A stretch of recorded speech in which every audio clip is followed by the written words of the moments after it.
All right, everyone. Hello, this is Fernando here back live in this case for another interview for my Ghost and Spirit series. I've been trying to do these more for my channel.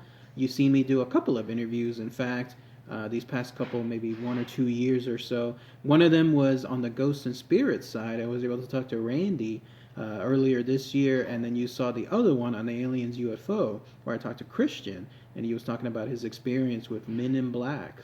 In this case, I have a very special edition when it comes to my podcast, and that's with regards to this.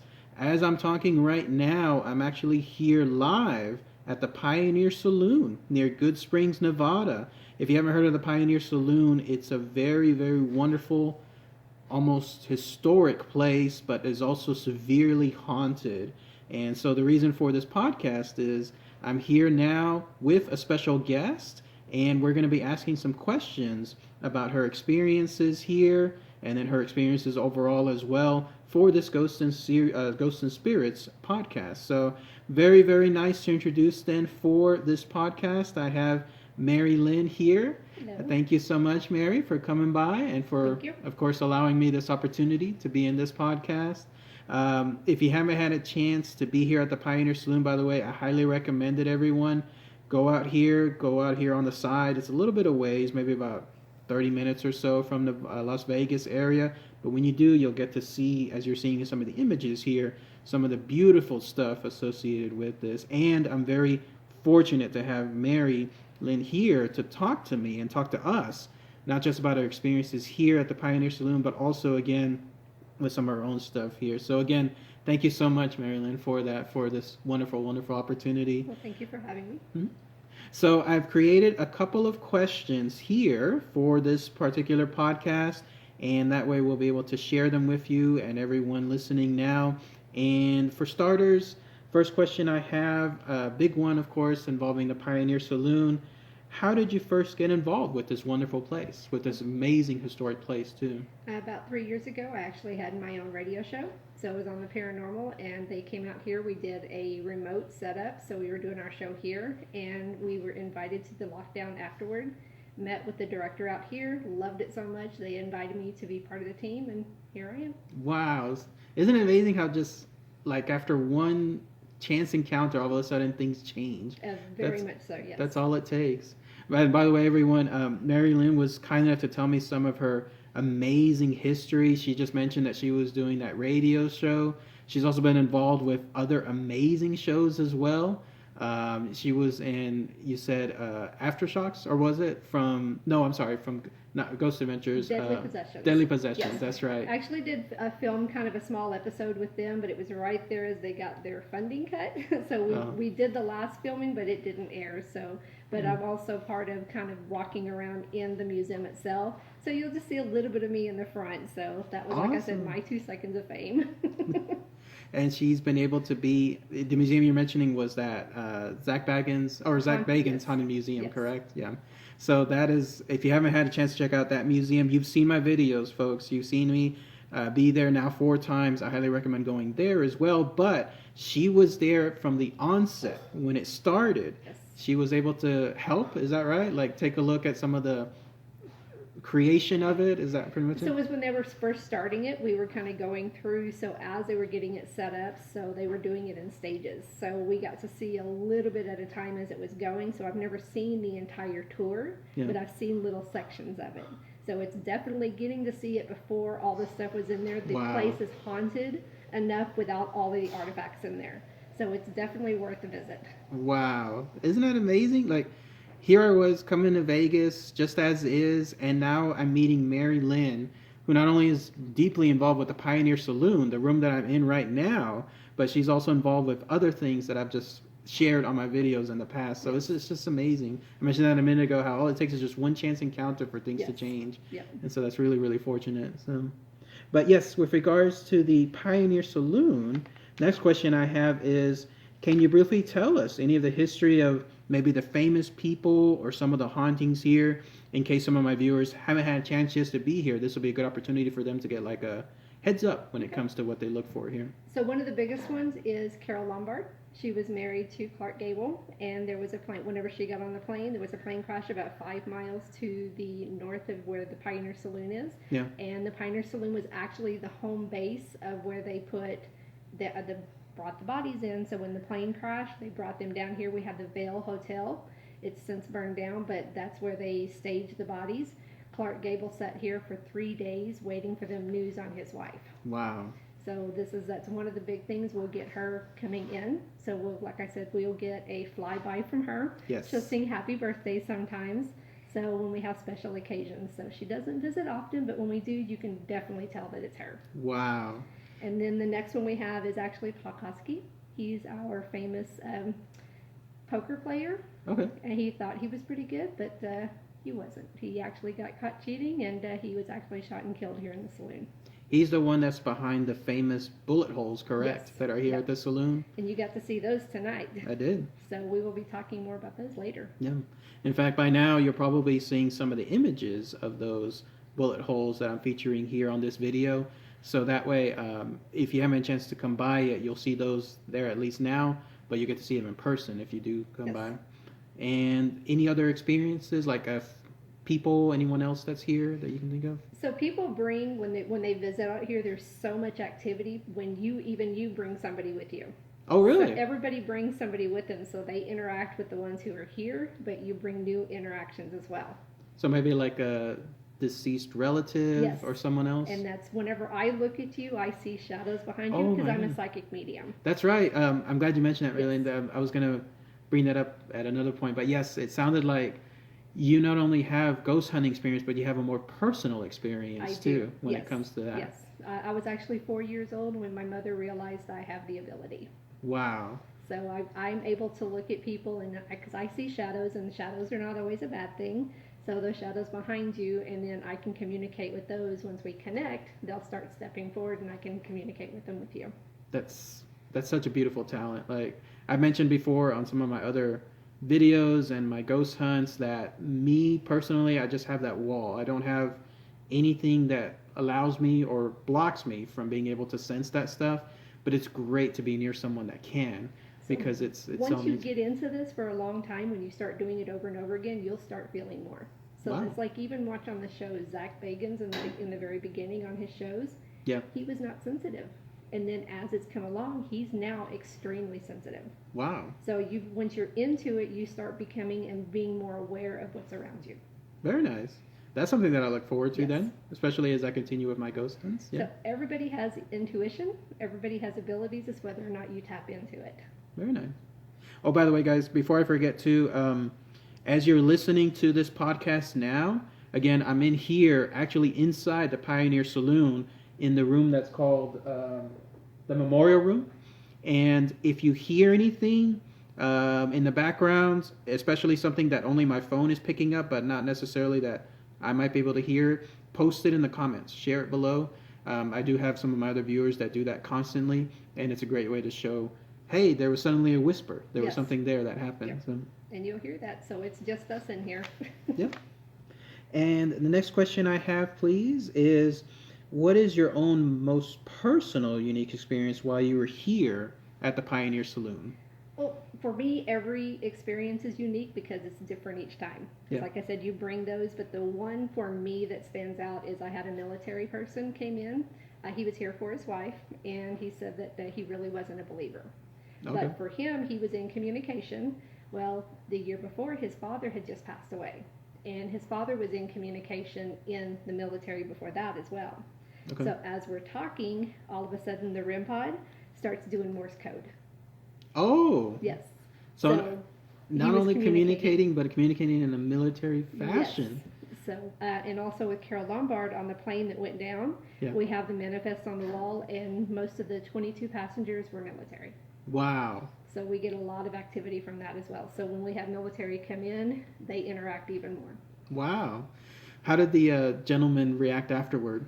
The guy who was initially skeptical. He was very surprised, but because of some of the connection and because of the way I do, because I do readings while I'm doing it as well, Yeah. I was able to answer some of the stuff for him that nobody would know. It was just saying something that his father had said to him. Wow. And he said that nobody would have known that. That is proof right there, obviously, that there's instant communication Yes. happening real time, even with a skeptic. So Yes. that is So really he neat. walked away a little bit more open-minded. Good. Very nice. Oh, and before I forget, guys, as well, this Pioneer Saloon has events. They have the Haunted Lockdown. Yes. And Mary Lynn is a host. She's a very nice guide when it comes to that. So I'll put all the information below too in the about section. So that way, if you're coming by, please make sure that you do so with Mary Lynn and the Haunted Lockdown, because you'll get to have that personalized experience when it comes to this. And we do groups. We do one all the way up to 15 to 20 people. We do social distancing right now. Good. So, but we can make that happen. Very nice.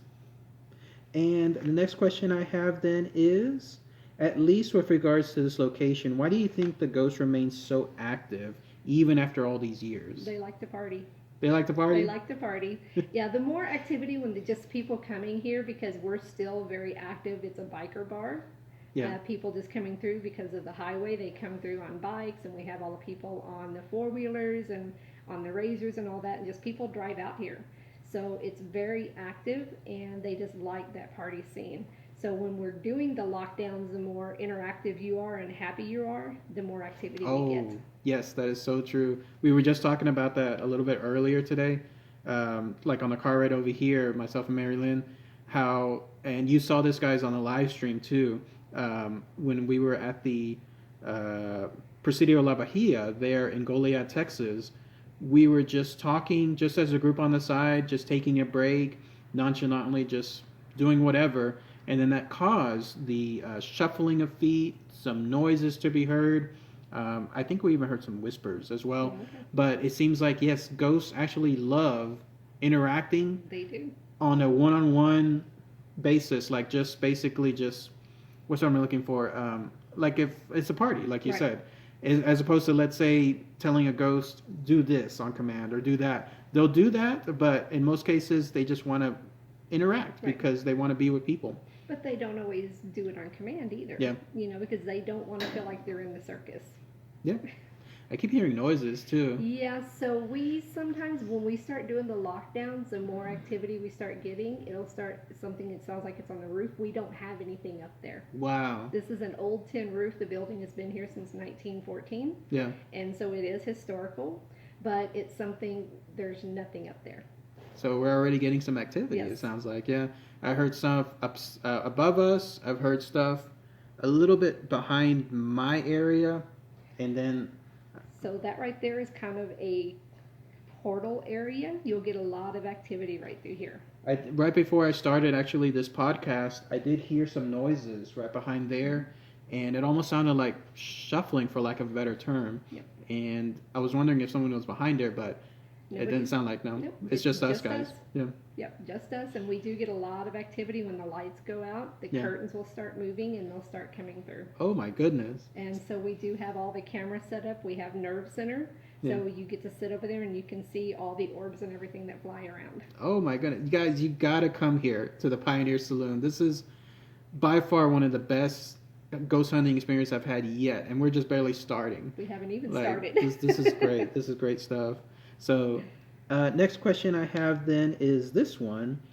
Have you heard of any other famous ghosts around Good Springs or Las Vegas? So going a little bit outside the Pioneer Saloon, any other famous ghosts that you might know of that are within the area, either over here at Good Springs or Las Vegas, anything like that? Well, in Good Springs, the whole place is haunted. Everybody comes in constantly when they know I'm doing a lockdown. They'll come and ask me. See, we just heard it again, guys. Yes. Yeah. Something above us was just making a little noise as well, just now. Yeah. So, but they'll come in because they'll start asking me questions. Well, I heard this. I heard this. So it's all around. Wow. So, and they're here. We have the old cemetery, and for me, whenever I look out, this is Native American as well. This land? This land was Native American before. Oh my goodness. And so I will see like the shadows or the figures of like the silhouettes up on the mountainside of them overlooking. Oh my goodness. So they're still watching out for the land. I just talked about that. I'm trying to remember the name of it. Something Watchers. But it's an area in California that's part of Native American land, or was before. and apparently there's these dark shadows that stand on top of the mountainsides, Yes. and all they do is just They're watchers. stare down. They're watchers. I can't believe I literally just talked about that today, like being December 13th or 14th. Mhm. I literally just talked about it like in November. Okay. And Well, so, I see those. So whenever I'm anywhere my on goodness. Native American land, I see them up. I see the watchers. wow, guys, this is like very thrilling for me because to have that video done and now to be with someone, Mary Lynn, that see these things, and she just mentioned it out of the blue, nonchalantly, like Because I this. have not seen your videos. This is nothing that was like prepared ahead of time on that part. Like this, it's amazing how again everything just ties in so neatly. So that's amazing. And the land and the cemetery she's referring to is just a little bit outside of this Pioneer Saloon, but that's also another area that's very haunted. We were just driving by there, Mhm. and this whole land over here, if you come out here, it's just pitch black outside, and it definitely has its own aura. It Yes. seems like even now outside, whenever I was just inspecting the area, I walked by across the street in the pitch blackness. It was cold, obviously because of the weather, but it felt like something else. Like I was out there too. Well, we So have lots of stuff around. so that was really neat. Yes. Really neat. And then also the coyotes. Oh yes, that's another thing, guys, that you'll hear a lot of out here too. You, if you're like a city folk like me, whenever you're out here all of a sudden and you hear those wild animals, it definitely It sounds sends a alarming. chill. It does, It yeah. does, yes. So in other places, there was Bonnie Springs Ranch. It's right outside of Las Vegas as well. Okay. But they've actually Oh hello, hello again. so they've actually taken that and they're tearing it down. So they're not doing any more ghost hunts out there, but they're Oh. turning it into a community. Okay. And for me, that's also Native American land. They are not going to be very successful. Oh, something is gonna It's come going, out. yes, Okay. it's not going to work. So I'm kind of monitoring that just to see how that happens. Wow. Yep. And then we also have the Red Fox House. I've been to that before, Okay. but just on the outside. Like, So right now it's a real estate agent owns it, Mhm. and they know that it's haunted, but they won't let anybody in. that is true. Yep. When I asked about that beforehand, I was told no. They do not will like that. Nope, they do not want to project that.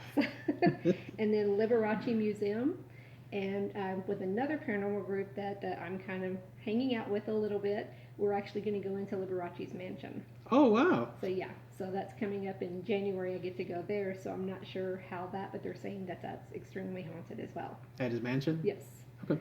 And then of course Zach Bagans Museum. Yes. You cannot forget that, and then also Fox Ridge Park. Fox Ridge Park, which by the way, we may be doing something special there here in a little bit, but that's definitely a location you've seen on my videos before in the past as well when it comes to that little boy being there.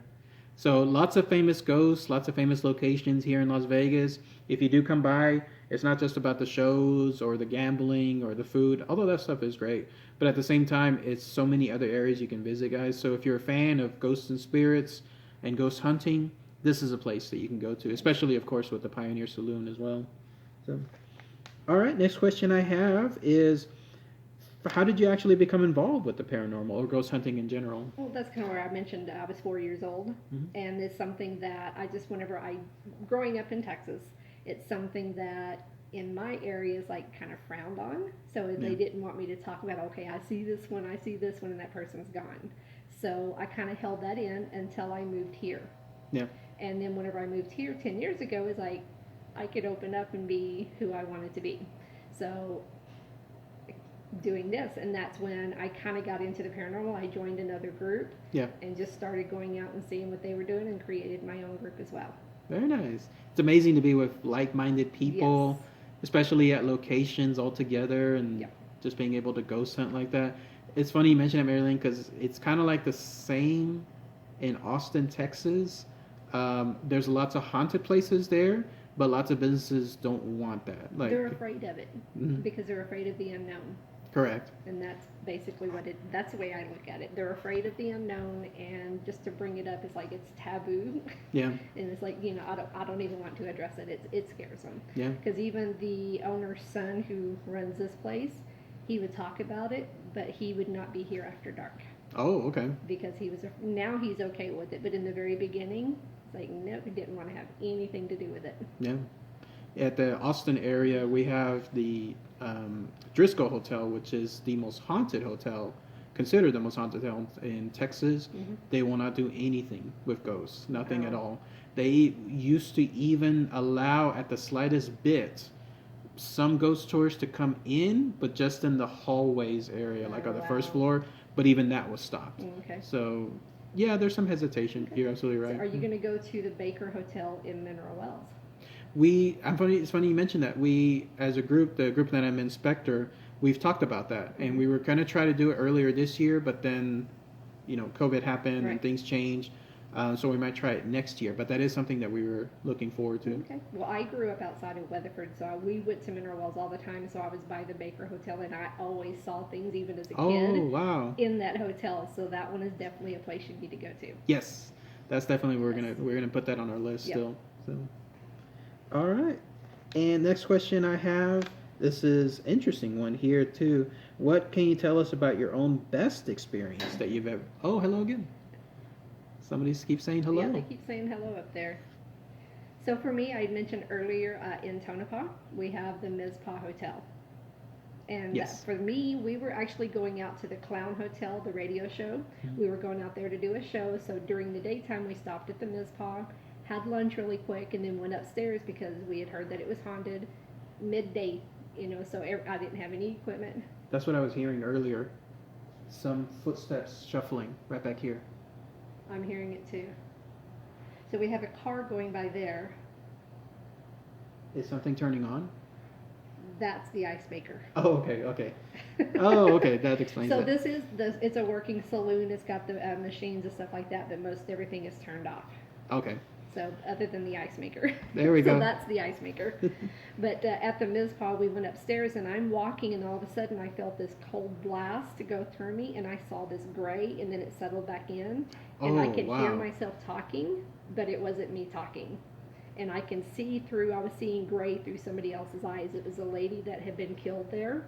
She was waiting for her boyfriend to come and get her, and she refused to leave. Wow. So, and then I have a picture of whenever she did exit me, there was a bunch of the, like you say, ectoplasm Yes. out of the top of my head. When was this? About 3 years ago. Do you think it was like a possession, like a mini possession? It of some was, she actually came into me, and she talked through me, and then because she was wanting to get her message out. Oh my Because goodness. people kept coming in asking her why she stays there. And that's what she said. I'm staying here because I'm waiting for him to get here. Wow. And she refused to leave. Hello again. They like playing with that. Do you think she did that because she saw that you were? She knew that I was Clairvoyant? open, yes. Yeah, that's good. Yeah. It gave her an opportunity then Yes. to be able to do that. And I did not, because I normally do protection, and for some reason I didn't do protection on that one. And we just went up because I really wasn't expecting anything, and Yeah. it was just like I got rushed. It's like, Wow. okay. So I open for that whenever I want to, but I don't do it very often. It reminds me, one of the best experience I've ever had, and I mentioned it on some of my past videos. Have you heard, since you're in that central part of Texas, an area called, I think it's Old Springs Town or Old Town Springs? Mhm. And I was there on a tour, and we went to a little house, if you could call it that, and it used to be an ice house Yes, that was then converted to a morgue. yes. And as we were in there, that's when someone else who was also able to sense things stated someone just entered that house. Mhm. And then they said they're right next to you, meaning Yes. me. And I said, where? And they said, to your right. And so I immediately did a little shuffle to the right just to see what would happen. And then that's when I had this electric shock, like something like just buzzing Right. inside my head all That's of a where sudden. you get like your EVPs. That's where all that stuff goes off. Yes, and you can And- feel it with your body. Yes. And then it happened for maybe 2 or 3 seconds, and it stopped. The second it stopped, that's when that same person said that person just left. Yes. It was the exact timing, and so that was a very unique experience too. Love when that happens. Mhm. Talk about a close encounter, like when it comes to that stuff. Yeah. Yes. Next question I have then, and this is also leading into experience. What would you say is the scariest encounter you've ever had? So all the years that I've been doing this, I've only been afraid one time. Okay. And that was, I was doing a residential, and she had an old antique mirror, and I kept telling her that thing was haunted. And I could look into it, and I was actually seeing on the other side. Oh, wow. And I could see, and I was describing the landscaping. I was looking through a window. I can see the river, the water that was out there. It looked like a big lake. Hello. Hello again.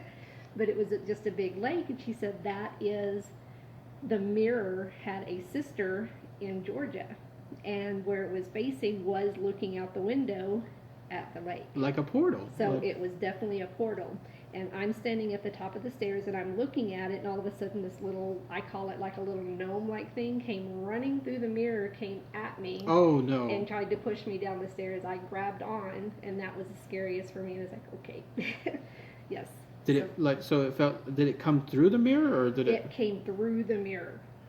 Oh, my goodness. It okay. was in the mirror and came running through the mirror, and it just disappeared. I just got the chills Yes. when you were saying and that. the other side, they get scratches, they get all kinds of stuff, and I'm like, cover the damn mirror. Oh, my goodness. Yeah, so if you're going to get that, just cover the mirror. Was there anything special about that mirror, or was it? I've not seen the history on it. I Okay. just know that they got it at an antique store in Georgia. The mother-in-law got one, and then she got the other one, and they separated, but you can see, or I could see, what was going on both sides. Wow. Oh, my goodness. So definitely very interesting, and because I've never seen pictures or anything of what the other would look like. Yeah. And what it's seeing, and just described it. Wow.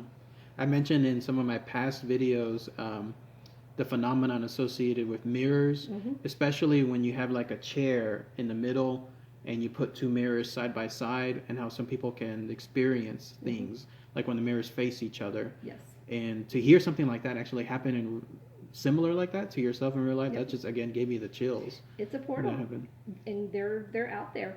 So when you're looking at it and you're staring into it, you can create portals just by staring into mirrors.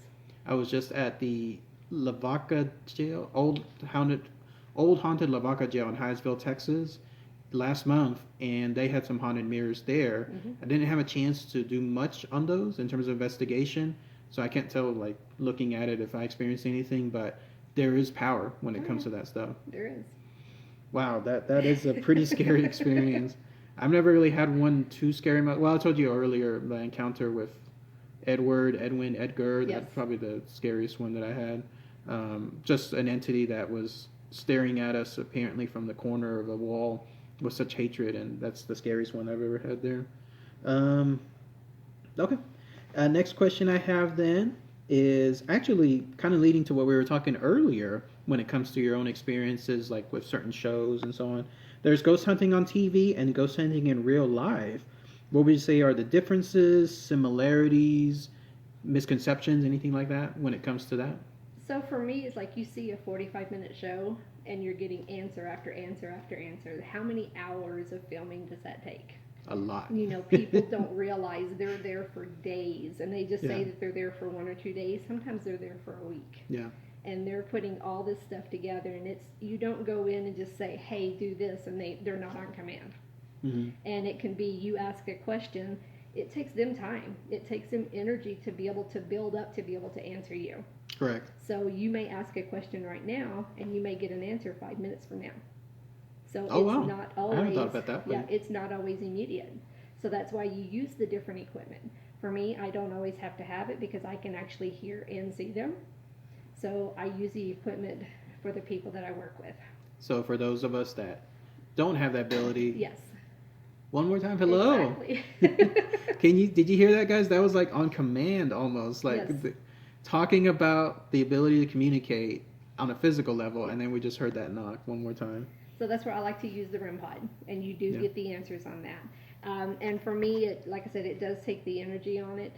Sometimes 2 or 3 minutes, 5 minutes, and you'll get your responses. Any other differences you can think of? Anything else that stands out? Well, I guess a lot of people look at it, well, they say that you're on TV, that they experience this all the time. Why do they act so surprised? We're people. Yeah. You know, when you're doing that, something is going to surprise you. You may not be anticipating. I can be seeing something, and if they rush me, it's going to surprise me. Yeah. Because we're still people, and they are on TV. They even, because they'll get the activity, but I've seen it to where they kind of replay that just so they get a better response. Okay. So it may happen, and you see how excited they get, so sometimes that's a replay. Okay. But it still happened. Yeah. And I'm glad you mentioned earlier, as far as non-activity, how many hours that stuff takes. Because, yes, there have been multiple times I've been on ghost hunts individually and on the group that I'm in, and we had nothing. You have to be patient, because if you go in there and if you're not willing to sit and listen and just be quiet, that's the biggest thing. People constantly asking questions. Ask your question and pause. Yeah. So many people just fire those questions. It's like, well, how are they going to answer you if you don't let them breathe? Yeah. Plus, when you mentioned that stuff happens minutes later. Yes. Have you ever been to the Magnolia Hotel in not Seguin, yet. Texas? Not yet. I've been there on 2 tours, and I've stayed overnight. And when I did so, the host there, Aaron, has mentioned take pictures. Mm-hmm. You'll see nothing today, but it could be a couple days later, something will pop up. Yes. And it's you then always want to take 3 pictures. Yes. So when you take those 3, it's something you may see it here, see it here, see it here. You can debunk it. Yes. And if you see it here, but then it's gone all of a sudden, then you can look and see, what was I really seeing? Was it manifesting or was it disappearing? Very true. Very good advice on that. Oh, speaking of, next question, actually the last one that I have here. So all my fans out there, again, listening to this very special podcast, anyone who's interested in starting ghost hunting, best advice to give someone that wants to start on their own, what would you say on that? Patience. You got to be patient. And then if you're going to get into it and you really are wanting to get into it, expect to spend money. If you want to get the good equipment, yes, it's going to cost you. And the locations too. The locations will definitely, because people think that you're getting in for free. Some of these locations is $500 per person to get in. Wow. So if it's a good one and it's very active, it will be that way. Yeah. So, but if you also know people, you can get in for free and just join other groups. So patience, set a budget, and then try to work with where there's like networking or joint kind of groups like we were and so talking about. They will not let people in most places if you're by yourself. True. Because it's not safe to do ghost hunting by yourself. Because if you get in somewhere and you get hurt, you can be attacked. You never know what's going to happen. So you need a buddy. Very true. To have someone with you. Excellent advice. Yeah. And the one thing that I say too is if you just need to make sure you're protected. That's the biggest thing too, protection, because you do not want to take anything home with you. You're saying protection like on the spiritual level. Yeah. Yes. Very nice. Okay. All right. Well, thank you so much again, Mary Lynn, for this wonderful podcast. Lots of great answers, lots of great information. And again, guys, this was all happening live as is here at the Pioneer Saloon. You heard lots of knocking as we were doing this. You heard some noises, some kind of like shuffling. One of them we debunked. Yes. But the rest of the stuff, you heard it happen as is with these ghosts. And what I'll do is... So we can ask you to do it again. Oh, yeah. We're going to ask you to do it again here in a little bit. But we've got a bunch of equipment now set up. We're going to do a real full-on ghost hunt here in a minute. But it was a pleasure. Absolutely. Thank you so much, Mary Lynn, for joining me on this podcast. Thank you. And thank you. So, one last time. It said hello. We asked it to do it. Yeah. And then it responded. Very true. Very true. All right. Well, thank you again, Mary Lynn. Much appreciated. And be on the lookout, guys, for more interviews soon as well. I'll definitely try to incorporate these more into my channel. Let me know too in the comments again if you heard anything that stands out. Post it below. And yeah, I'll talk to you all soon. Thanks, guys. Take care. Bye.